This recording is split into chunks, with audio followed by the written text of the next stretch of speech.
예, 오늘 본문 말씀 통해서 야베스처럼 기도하며 살자라고 하는 제목으로 말씀 전하도록 하겠습니다. 한번 따라합니다. 야베스처럼 기도하며 살자. 예. 9절 말씀을 보니까 야베스는 그의 형제보다 귀중한 자라. 다른 성경 번역본을 보면 존귀한 자라 또는 존경을 받았다 이렇게 기록하고 있어요. 여러분, 한 뱃속에서 태어난 야베스가 왜 다른 형제들보다 더 존귀한 자가 될 수 있었습니까? 그 해답은 이어서 나오는 말씀, 내가 수고로이 낳았다 함이었더라 라고 하는 말씀으로 설명하고 있습니다. 즉, 야베스의 존귀함은 그의 어머니의 고백처럼 고통을 겪으며 낳은 아들이라 그 말씀, 그리고 그 이름을 야베스라고 하는 이름의 의미가 고통이라는 뜻이거든요. 수고 이런 의미예요. 그러니까 야베스가 다른 형제들보다 존귀한 자가 될 수 있었던 것은 그 어머니의 고백을 통해서 보면 그가 고통 중에 수고를 통해 낳은 아들이었기 때문이다라고 하는 거예요. 여러분, 이 존귀와 존경과 고통을 어떻게 우리 연결 지을 수 있겠습니까? 어떻게 연결 지을 수 있겠죠? 예.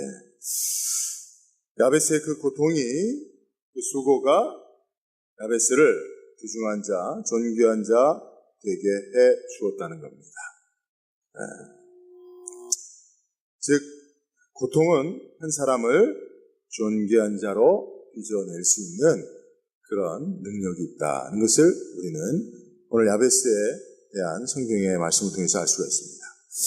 여러분, 예를 들면 우리 한국 사회가 사실은 그 고통의 시절들이 많이 있었습니다. 그죠? 1900년대는 우리 한국 사회는 아주 고통으로 점철된 시대였지 않았는가. 지금은 우리가 이제 2000년대를 살고 있잖아요. 그죠? 2015년인데 1900년대는 그죠?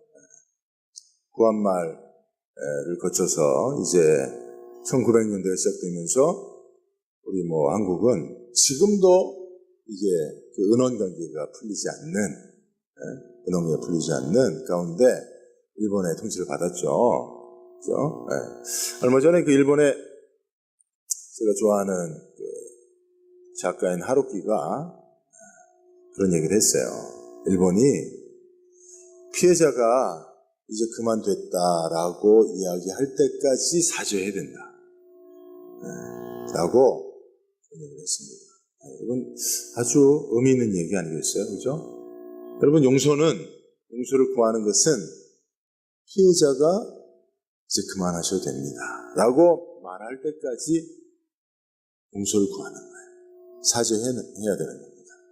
그죠? 근데 지금 일본이 우리가 아직 용서 안 했어요. 우리나라가 아직 됐다라고 얘기 안 했는데 이미 자기들은 다 이제 죗값도 치렀고 사죄했고 충분히 했고 이렇게 이야기를 하고 있으니까 이게 안 풀리는 거죠. 그죠? 우리 일제 36년에 또 그 이후에 계속된 고통이 있죠. 그리고 잘 아는 것처럼 6.25가 있었고, 그렇죠? 6.25 동족상잔의 비극이 지금도 계속되고 있죠. 그때 가족을 잃은 사람들, 그때 재산을 잃은 사람들, 고향을 잃은 사람들, 이산 가족이 된 사람들의 고통은 지금도 계속되고 있습니다. 죽어야만 끝나는 고통이 그들의 삶에 계속되고 있는 것이죠. 그리고 전쟁 이후로 얼마나 우리나라 가난했습니까? 그죠? 저도 1960년대에 태어났는데 그때도 정말 가난했어요. 제가 생각해보면 그때 다 초가집이었습니다. 저 어렸을 때 저희 동네가 기와집이 이제 조금씩 제가 크면서 기와집을 조금씩 바꾸기 시작했고 아스팔트는 상상도 할 수 없었고 그죠? 그때 가게도 없었어요. 군것질을 할 만한 거리가 하나도 없었어요. 애들은 참 어떻게 살았는지 몰라 그때. 지금은 막 얼마나 많이들 먹어요. 코앞에만 가면 먹고 싶은 게 많은데 그때는 저희 동네에도 가게가 가게가 저기 입구 쪽에 있었던 것 같은데 그 가게 가서 뭘 사본 기억이 없어요. 그렇게 살았죠. 그죠?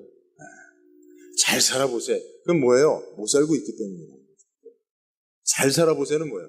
우리는 지금 못 살고 있다는 자기 고백 아닙니까? 그렇게 보냈고, 또 경제적으로도 그랬지만 정치적으로도 얼마나 불안정했습니까? 그죠? 군인이 통치를 했잖아요. 1960년대 초반부터 1987년이 뭡니까? 92년까지. 그죠? 60년, 70년, 80년, 30여 년 넘게 군인이 우리나라를 다스렸어요. 그게 얼마나 고통스러운 일인지 모르시죠? 우리 국민들은 참 감사하게도 하나의 은혜 가운데 그것이 얼마나 고통스러운 일인지 몰라요. 그게 뭐, 그렇게 이야기를 하는데 참 큰 고통스러운 일입니다. 여러분 지금 아프리카에 군인들이 통치하는 나라들 있잖아요. 그런 나라 한번 생각해 보십시오. 안에 있는 사람들은 잘 모르지만 밖에서 보면 그것이 얼마나 비극적인 정치적 현실인지를 알 수가 있습니다. 뭐 그런 일들이 있어요. 그렇죠? 치열한 경쟁 사회 속에서 우리나라가 이렇게 이제 오늘날까지 왔습니다. 2000년대 들면서 우리가 이제 세계적인 경제 대국이 되고, 그렇지만 우리나라는 여전히 그 과거의 그 고통스러운 삶들이 기억으로 우리 삶의 흔적으로 남겨져 있어서 미래는 늘 전망이 불안정해요. 그죠? 늘 위기 상황이다. 이런 얘기들을 계속 하는 이유는 뭐냐면 우리가 고통스러운 시절로 되돌아갈까 봐 그래요. 그때의 고통의 기억들이 아직도 생생하게 남아있어서 불안한 거예요. 지금 이제 이 정도면 잘 살고 있는데, 그죠? 이 정도면 잘 살고 있어요. 근데 여전히 막 그때로 돌아갈까 봐 불안한 거예요. 여러분, 지금 북한하고 우리가 전쟁을 치른 지가 60년이 훨씬 지났잖아요. 그죠? 근데도 여전히 전쟁에 대한 고통스러운 기억이 있는 사람들은 불안한 거예요. 당사자라도 김정은이 쳐들어올 것 같고, 그래갖고 막 그런 불안감이, 그런 국민들의 불안감을 이용해서 정치를 하는 사람들은 못된 사람들이죠. 뭐 그런 일들이 너무 많아요. 그죠? 여러분 전쟁 날 것 같아요? 네, 날 수도 있죠. 그러나 확률적으로는 희박합니다. 전쟁이 났으면 김일성 때 났어야죠. 김정일 때 났어야죠. 그죠? 지금 북한은 전쟁을 수행할 수 있는 능력이 전혀 없어요. 제가 여러분들에게 말씀드린 거는 정치적인 멘트가 아니라 편안하게 생각하시라는 거예요. 편하게 생각하시라는 거예요. 싸울 능력도 의지도 없는데 이쪽에서는 싸울까봐 막 늘 두려워하고 주먹 쥐고 이러고 얼마나 그쪽이 부르잖아요. 우리가 불쌍한 거예요. 전쟁이 지금 1950년대에 나왔고 지금 2015년이에요. 65년 전에 난 전쟁을 아직도 기억해서 우리는 여전히 기독교 안에 그런 게 더 많아요. 왜냐하면 공산당이 이 땅에 내려와서 기독교인들을 박해했거든요. 그들이 가지고 있는 이데올로기가 유물론이기 때문에 유신론을 박해하게 되고, 그러니까 예수 믿는 사람들이 더 그런 불안감이 있어요.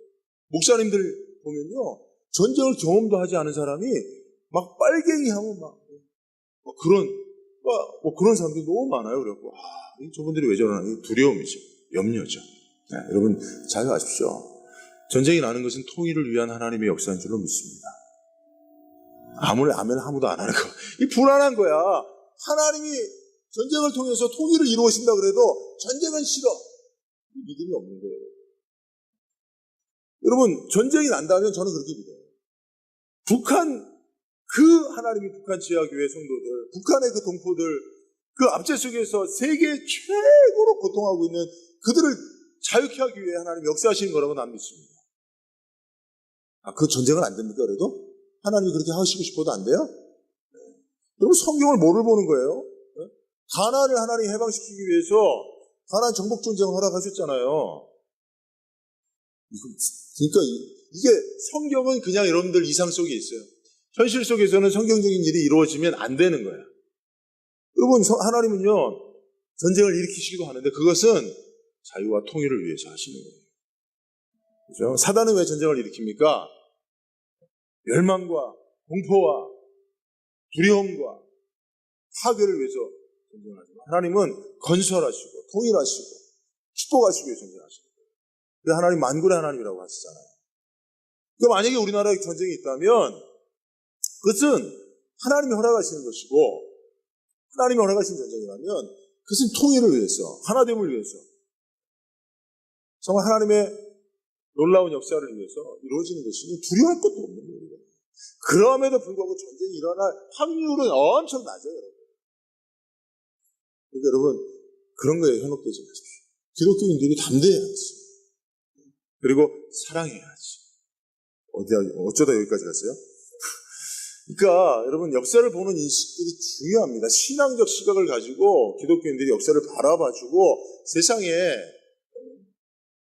잘못된 역사관을 가지고 있는 사람들을 좀 계몽하고 선도해야 되는데, 우리가 오히려 잘못된 역사관을 갖고 왜곡된 삶을 사는 경우가 많은데, 어쨌든 우리나라가 이런 고통 가운데 있는 것이죠. 그런데 그것이 결국은 아무런 스펙이 없는 우리나라를 세계적으로 존경받는 민족이 되게 한 줄로 믿습니다. 고통이 우리나라 맨파워를 강요하는 거예요. 우리나라가 뭐가 있습니까, 여러분? 우리나라 뭐가 있어요? 신체적으로 여러분들이 뛰어납니까? 제가 미국에 가니까,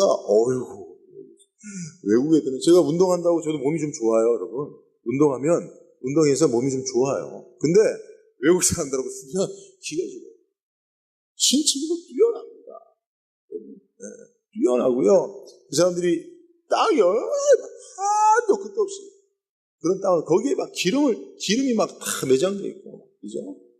네, 문화적으로 선진화되어 있고, 그런 나라도 경쟁이 안 되죠, 우리가. 근데도 우리나라가 저기 10위 안에 들어있잖아요. 10위 안에 들어. 여러분, 그 반에서도 저희 때는 60명 중에 한 10등 안에 들면 학교에서 방구 껴나 끼는 거예요. 근데 우리 여러분, 전 세계가 한 200개 나라가 되는데 거기서 10위 안에 들면 우리나라가 어디 가서도 방구 껴나 좀 끼는 나라가 된 거죠. 그 강력한 원동력이 뭡니까? 맨파워예요. 우리나라는 뭐 자원이 있습니까? 뭐가 있습니까? 아무것도 없죠. 기술력이 있었습니까? 아무것도 없는. 근데 고통이 우리나라 사람들을 강하게 만듭니다. 그죠? 지금 야베스가 존귀한 사람 될 수 있었던 것은 그 삶에 있었던 고통이 그를 존귀한 사람으로 빚어낸 줄로 믿습니다. 네, 그러므로 여러분, 우리는 우리 삶에 있는 고통을 잘 사용하는 고통 사용법의 전문가들이 되어야 합니다. 특히 예수 믿는 사람들이 그런. 욥기 23장 10절에 보면, 그러나 내가 가는 길을 그가 아시나니 그가 나를 단련하시는 내가 순금같이 정금같이 되어나오리라. 할렐루야. 네, 욥기를 통해서 우리가 볼 수 있는 것은 욥에게 닥친 그 말할 수 없는 고통이 욥을 어떻게 정금같이 단련했는지를 봐야 돼요. 욥기는 다른 말로 하면 고통 사용서입니다. 고통 사용법입니다. 그죠? 네, 하나님 우리 삶의 고통을 허락하시는 유일한 이유라고 말할 수 있습니다. 자, 그렇다면 우리 삶에 있는 고통을 통해서 나를 존귀한 자로 빚어가기 위해서 우리가 그냥 고통 속에 가만히 있으면 되느냐? 아니다. 뭐 해야 된다고요? 기도해야 된다. 기도해야 된다. 오늘 야베스도 그의 고통을 통해서 그가 존귀한 자가 될 수 있었던 그 고통 사용법의 가장 중요한 방식이 기도였다는 것을 볼 수가 있습니다. 야고보서 5장 13절에 보면, 너희 중에 고난당하는 자가 있느냐? 그는 기도할 것이요. 야, 너 고난당할 때, 고통당할 때 기도해야 그 고난이, 그 고통이 너를 존귀한 자로 만든다는 거예요. 정금같이 만든다는 거예요. 순금되게 나오게 한다는 거예요. 그러니 고난당하는 자여 기도하라는 거예요.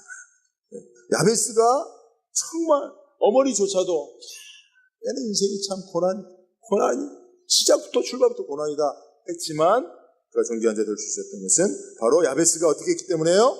기도했기 때문에. 그러면 우리가 기도한다고 다 위대해지느냐, 존귀한 자 되느냐? 아니에요. 기도의 내용이 기도자를 위대하게 만든다는 사실을 믿으시기 바랍니다. 여러분, 지금 절에 가도 계속 기도하고 있어요. 아마 기도 제일 많이 하는 것은 중들일 거야, 아마. 옥닥두리면 하루 종일 기도하잖아. 그 많은 기도가 지도자를 위대하게 만드는 게 아니라 기도의 내용이 위대할 때 지도자가 위대해지는 줄로 믿습니다. 그래서 여러분, 우리는 야베스처럼 기도해야 돼요. 그래서 어떤 기도를 해야 되냐? 오늘 두 가지 말씀드리면, 첫째, 지경을 넓게 해달라고 기도하시길 바랍니다. 아멘이죠. 예. 예수님의 제자들이 반드시 하나님 앞에 기도하도록 요청받은 게 뭐냐면, 모든 족속으로 제자를 삼으라고 그랬어요. 너희는 가서, 즉 지경을 넓혀서, 모든 족속으로 지경을 넓혀서 그들을 제자 삼으라고 그랬어요. 그렇죠? 예수님의 제자들은 이런 기도를 드려야 됩니다. 그죠? 성령이 임하시면 어떻게 됩니까? 지경이 넓어져요. 그죠? 예루살렘과 온 유대와 사마리아와 땅 끝까지. 그래서 우리는 야베스처럼 지경을 넓게 해달라고 기도해야 할 줄로 믿습니다. 자, 그럼 우리가 지경을 넓히기 위해서 기도하는 사람은 두 가지 순종해야 돼요. 첫째는 욕심을 버려야 됩니다. 욕심을 버려야 돼요. 욕심을 버려야 지경이 넓은 큰 사람이 됩니다. 네? 여러분, 오늘 제가 대표 기도 가운데 오늘 같은 대표 기도를 처음 들었어요. 우리 11시 예배 때. 여기 지금 염두성 집사님을 한참 찾는데 염두성 집사님이 진짜 어디 가셨네, 나. 염두성 집사님은 지금 찾는데 안 보이는 거야, 지금. 염두성 집사님 오늘 대표 기도 했는데 도대체 이분이 어디 가셨습니까? 생각해보니까 뒤에 계시네. 설교하다가 정신이 없습니다. 네. 우리 염두성 집사님 제가 아까 잠깐 식사하고 남전대 차 마실 때 가서 제가 이렇게 말씀드렸어요. 아, 오늘 기도가 참 좀 제가 들어본 기도 중에 전무후무한 기도였다. 여러분 기억하세요? 오늘 대표 기도? 네. 오늘 기도에 뭐가 등장했죠? 네. 코끼리만 등장한 게 아니고 코끼리의 사슬, 발을 묶고 있는 사슬. 그죠? 여러분 코끼리를 컨트롤하기 위해서 이제 코끼리를 이렇게 조련하는 조련사들이 어렸을 때 발에다 사슬을 묶어서 무거운 통나무에 묶어두잖아요. 그러면 그 조그만 어린 코끼리가 그 통나무를 벗어나기 위해서 애를 쓰지만 그 통나무를 움직일 만한 힘이 없어요. 그죠? 그래서 그런 경험을 이제 코끼리가 커집니다. 그 통나무쯤은 아무것도 아니에요. 그런데도 거기에다 사슬을 묶어놓으면 코끼리가 벗어날 시도조차 안 하는 거예요. 이제 그런 내용의 기도였다는 사실을 여러분 알고 계세요? 네, 어쨌든 아마 어떤 삶의 간증이 있으셨기 때문에 그런 기도를 하셨을 것 같은데, 여러분 우리 삶에도 코끼리의 사슬 같은 게 두 가지가 있어요. 그래서 우리의 삶의 지경을 묶어놓는 게 두 가지가 있어요. 네? 한 가지가 뭐냐면 과거의 상처난 기억입니다. 과거의 상처난 기억. 아까도 제가 설교했지만 어렸을 때 아버지가 손만 들면 때렸던 아이들은 아버지가 축복하려고 손들어도 움츠러드는 이 과거의 상처난 기억이 못 벗어나는 거예요. 그 아버지의 그 구타, 그 어린아이의 삶을 못 벗어나는 거예요. 그죠? 하나님이 축복으로 나아가고, 그죠? 더 넓은 축복의 지경으로 나가도록 그렇게 하나님께서 축복하셔도 못 벗어나는 과거의 상처난 기억. 여러분 벗어나시기 바랍니다. 벗어나세요, 여러분. 이제 여러분들 50대고 60대고 그랬으니 이제는 헐 날아다녀야 될 거 아니에요. 네? 세상이 얼마나 넓은데 그 안에 그 지경 안에 갇혀서 여러분 그 과거의 상처난 기억으로부터 여러분 벗어나시기 위해서 기도하십시오. 두 번째가 뭐냐면 욕심이에요. 욕심. 제가 보니까 욕심이 우리 발의 사슬이야. 착고야. 욕심이 많을수록 더 무거운 착고를 차고 사는 거야. 그러니까 욕심이 많은 사람은요 못 움직여요. 여러분 결국 욕심이 많은 부자 할아버지는 꼼짝을 못하고 있어요. 옛날에 어떤 노파가 부자 노파가 죽고 나서 보니까 어디 있어요? 돈이 다 침대 밑에. 그 자기 돈 재산 위에 침대 누워서 꼼짝 않고 있다 죽은. 이게 실제로 여러분 그냥 우스갯소리가 아니라 남의 얘기가 아니라 우리들의 얘기예요. 우리가 욕심이 있으면요 거기서 벗어나시면 돼요. 여러분 이 욕심의 사슬을 끊을 수 있기를 바랍니다. 그래야 넓은 지경으로 나갈 수 있고 그 기도를 드릴 수 있고 하나님이 그 기도에 역사할 수 있다는 사실을 믿으시기 바랍니다. 그리고 또 여러분 우리가 이제 욕심과 과거의 상처된 기억을 버리고 넓은 지경으로 나가려면 또 하나 취해야 될 게 있는데 이게 믿음을 취해야 돼요. 믿음의 크기만큼 지경이 넓어진다는 사실을 믿으십시오. 네. 믿음의 지경이 우리의 삶의 지경을 결정한다는 거예요. 여러분 제가 옛날에 한번 했던 재밌는 얘기인데 어느 동네에 나이트클럽이 들어왔어요. 나이트클럽이 오픈했습니다. 대대적인 홍보와 함께 오픈했습니다. 그래갖고 나이트클럽이 성업하기 시작했어요. 잘 되는 거예요. 나이트클럽 잘 되면 뭐가 생기는지 알아요, 여러분? 그 위에? 네? 이 도미노 효과가 있는데 그 옆에 술집이 생깁니다. 그리고 나이트클럽의 일명 죽돌이 죽순이들은 나이트클럽 가서 술을 안 먹어요. 먼저 술을 먹고 가요. 먼저 술을 한 잔 딱 먹고 들어갑니다. 그리고 끝나고 또 나와 술을 먹고. 그 나이트클럽이 성행하면 옆에 술집들이 성행합니다. 그리고 또 뭐 하나가 또 생깁니다. 무엇이죠? 네? 어떻게 그러지 않았었어요? 이런 거는 알아도 모른 척하고 있어야지. 난 몰라요. 그렇게 써야 돼요. 순진하셔. 순수하셔. 모텔이 생깁니다. 그러니까 그 지역에 있는 교회가 큰일 난 거예요.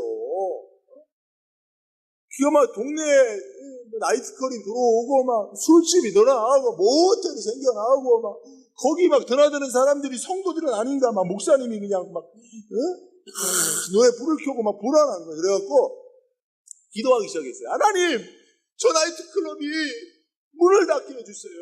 하나님, 이러다가 이 지역이 난리가 납니다. 교회가 문 닫게 생겼습니다. 하나님, 응답하셨는지 얼마 있다가 나이트클럽 불이 났어요. 그래갖고 쫄딱 망했어요. 그런데 그 이후에 큰일이 생겼는데 나이트클럽 사장이 고소를 했어요. 교회 때문에 나이트클럽이 불나서 망했다고. 그래갖고 법정에서 나이트클럽 사장하고 교회 목사님하고 고소인과 피고소인이 논쟁을 하는 거예요. 나이트클럽 사장이 재판관한테, 판사님, 지금 교회가 우리 나이트클럽 망하게 해달라고 기도해갖고 불나갖고 우리 망했는데 손해배상을 청구합니다. 손해배상을 해야 됩니다. 교회가 그렇게 기도해서 우리가 망했단 말이에요. 그러니까 목사님이 반론하는 거예요. 아니, 기도한다고 그런 일이 일어날 줄로 당신은 믿고 있었습니까? 이게 무슨 말도 안 되는 소리를 하고 있습니까? 우리가 기도한다고 나이트클럽 불났단 말입니까? 그래서 손해배상을 청구한다니 이게 말이나 되는 일입니까? 판사님, 어떻게 생각하십니까? 판사가 판결을 내렸어요. 자, 제가 이제 판결을 내립니다. 나이트클럽 사장님, 믿음 좋습니다. 목사님, 믿음 없습니다. 자, 이게 저의 판결입니다. 이렇게 판결했어요. 여러분, 누가 믿음이 진짜 좋은 거예요? 누가 믿음이 좋은 거예요? 진짜 여러분, 이게 믿음이 지경을 결정하는 거예요. 나이트클럽 사장님은 믿음이 좋으니까 하나님이 역사하실 수 있는 큰 지경을 가지고 있는 거예요. 그러니까 자기 삶의 모든 일들이 교회가 기도하면 역사된다고. 그 믿음을 가지고. 그죠? 내가 볼 때는 자리를 나중에 바꿨을 것 같아. 나이트클럽 사장님이 교회 목사님 되고. 믿음 없는 목사님이 저희가 기도해놓고 믿음으로 기도 안 하니까 하나님이 역사하셔도 그게 하나님 역사인 줄을 모르는 거예요. 여러분, 이제 우스갯소리겠지만 믿음의 지경이 우리 삶의 지경을 결정하는 거예요. 그죠? 우리가 땅끝까지 이르러 하나님 증인 되겠습니다라고 기도하고 믿음이 거기까지 안 가면 땅끝은커녕 비행기 못 타는 거예요. 난 비행기 못 타, 무서워서. 그러고 사는 거죠. 그죠? 여러분, 우리가 야베스처럼 지경을 넓게 해달라고 기도한다면, 그리고 그 기도에 하나님 응답하신다고 믿는다면, 그래서 야베스처럼 존귀한 자 되기를 원한다면 믿음의 지경을 먼저 넓힐 수 있기를 주의 이름으로 축원드립니다. 자, 이 지경을 넓게 해달라고 우리가 기도해야 됩니다. 두 번째, 주의 손을 의지하게 해달라고 기도할 수 있기를 바랍니다. 특별히 오늘은 야베스 전도예요. 야베스는 남자입니다. 남자에게는 정말 빼앗아서는 잃어버려서는 안 되는 한 가지가 있어요. 뭐죠? 자존심. 이런 거를 핵존심이라고 또 우리 표현을 하더라고요. 곧 죽어도 자존심만큼은 버리지 못해. 곧 죽어도. 그래서 못 먹어도 고라고 하는 게 있잖아. 곧 죽어도 남자는 자존심이 있어요. 그래서 하나님을 잘 의지해야 돼요. 여러분, 남자들이 왜 예수 안 믿어요? 내 주먹은 이게 뭐예요? 자기가 자기 능력을 이렇게 스스로 버리기가 힘든 거예요. 자존심을 버리기가 힘든 거예요. 그렇죠? 그러나 여러분, 참 그리스도인은 어떤 사람입니까? 참 그리스도는 십자가를 믿는 사람들은 어떤 사람이에요? 자기의 무능력을 인정하는 사람입니다. 자기의 무지를 인정하는 사람입니다. 아멘이 안 나오네요. 여러분, 참 그리스도인은 자기가 무능력하다고 하나님 앞에 세상 앞에 선포하는 사람이에요. 그죠? 교회 와서도 막 능력 있는 것처럼, 교회 와서도 뭐 자기가 가지고 있는 작은 것으로 뭔가를 해낼 수 있는 것처럼 말하는 그리스도인이 아니에요. 네? 뭐 재산이 많고 적음, 학력이 많고 적음을 떠나서 그리스도인은 십자가 앞에 선 모든 사람들은 나는 무능력하다, 나는 무지하다 라고 하는 것을 고백하는 사람이 참 그리스도인입니다. 또한 참 그리스도는 어떤 사람입니까? 자신의 무능력을 깨달았지만 그것 때문에 좌절하지 않고 하나님의 도우심을 구하는 자가 참된 그리스도인인 줄로 믿습니다. 야베스는 자신의 연약과 한계를 깊이 깨닫는 자입니다. 그래서 자신의 힘으로는 고통스러운 자기의 삶의 굴레를 벗어날 수 없음을 깨달았어요. 그리고 거기서 낙심하고 절망한 게 아니고 거기서 하나님의 도우심을, 하나님의 손의 도움을 구했다는 사실을 믿으시기 바랍니다. 여기서 구한 하나님의 손은 역대하 20장 6절에 보면 주의 손의 권세와 능력을 말하는 거예요. 그렇죠?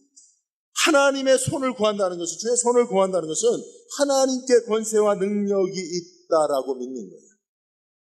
하나님의 손에 능력이 있다. 여러분, 솔로몬 성전 앞에 두 기둥이 있죠? 어떤 기둥이죠? 약인가 보아스. 이게 무슨 뜻이에요? 그에게 능력이 있다. 그가 이루실 것이다.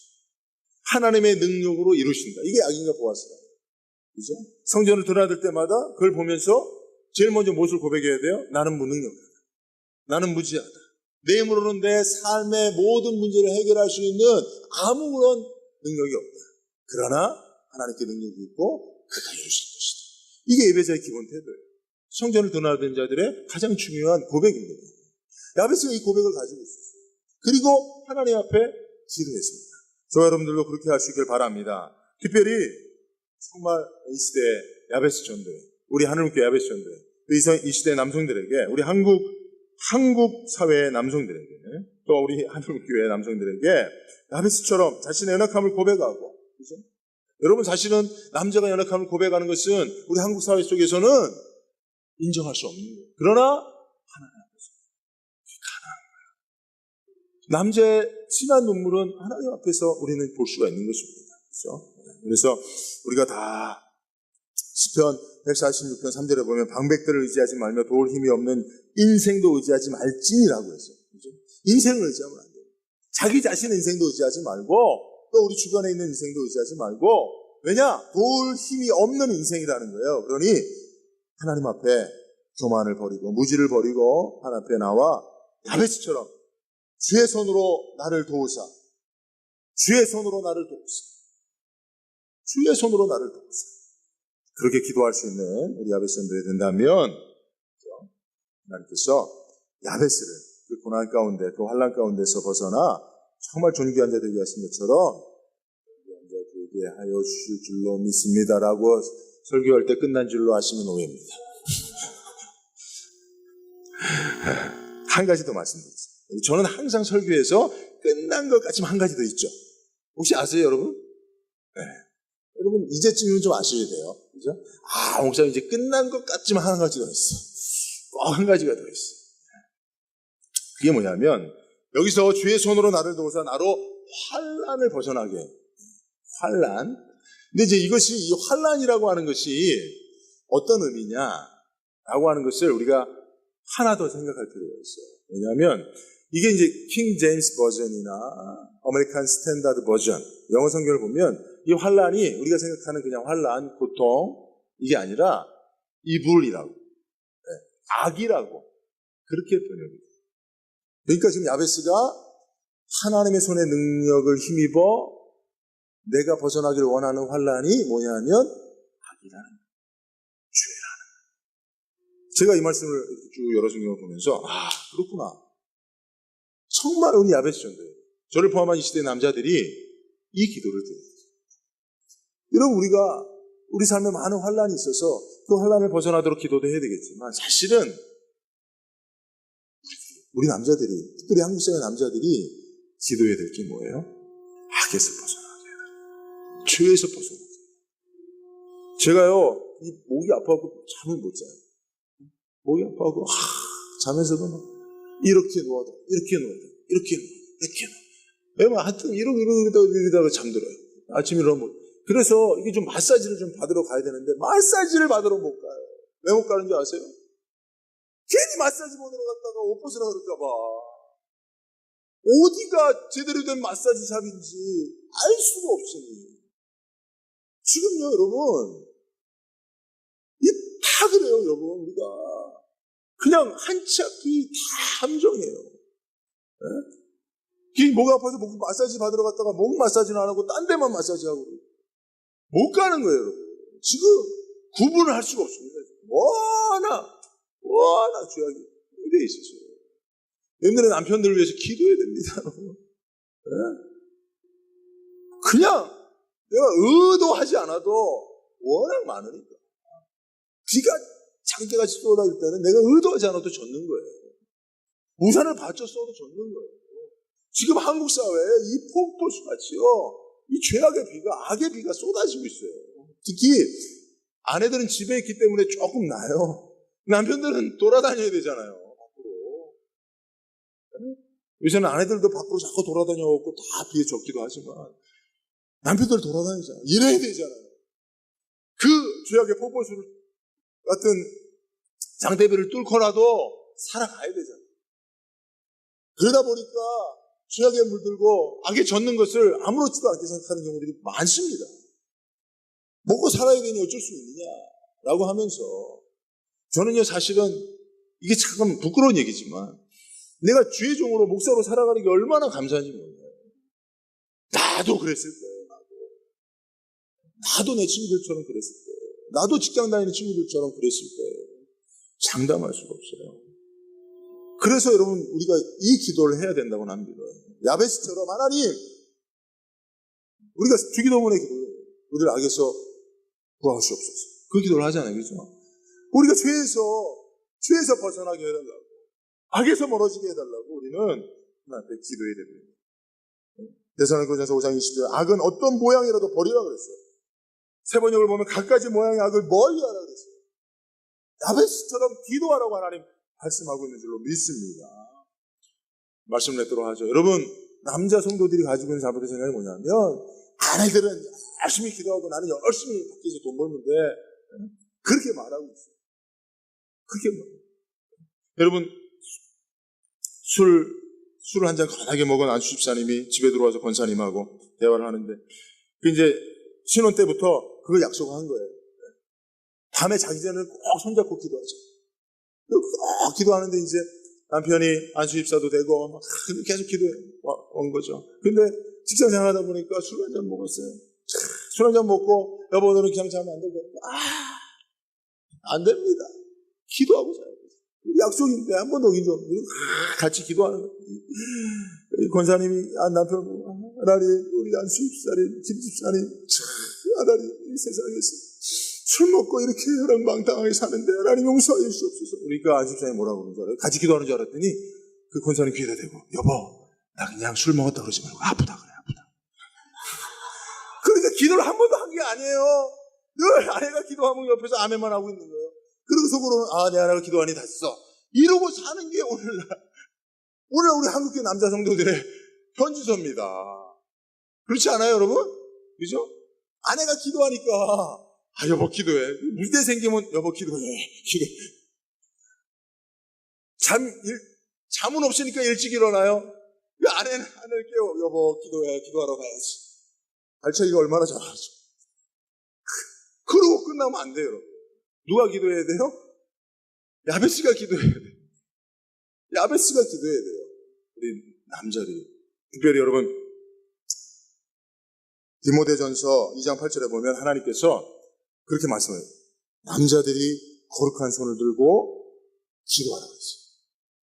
여기서 거룩한 손이 뭡니까? 하나님의 도우심을 악에서 벗어나기를 원하는 그 간절한 그 기도의 손 아니겠어요? 야베스의 기도의 손 아니겠어요? 그 손을 들고 기도하라고 했어요. 그래서 오늘 야베스 전도회가 헌신 예배 드리는데, 여러분 헌신은 뭐예요? 말씀에 순종하기로 다짐하는 거잖아요. 그죠? 여러분 오늘 야베스 전도회에게 제가 말씀을 드립니다. 야베스처럼 기도하시다. 야베스가 기도한 것처럼 영적인 지경을 넓히고, 그죠? 그리고 하나님의 도우심을 구하는 그 기도를 하실 수 있기를 부탁을 드립니다. 그리고 여러분들이 헌신을 다짐한 것처럼 이 말씀에 순종하여 이제 우리 하나님교회에서는 남자 성도들이 더 기도한다. 그래서 여자 성도들이 큰일 났다 이거. 남자들이 우리보다 더 기도한다. 안 되겠다. 대책회의를 해서 우리가 더 기도하자. 그래갖고 더 기도하고, 남자들이 아니 이것 봐라, 여자들이 우리보다 더 기도해, 안 되겠다. 우리가 배나 기도하자. 그래갖고 믿음의 기도에 아름다운 경쟁이 일어날 수 있게 주의 이름으로 축원드립니다.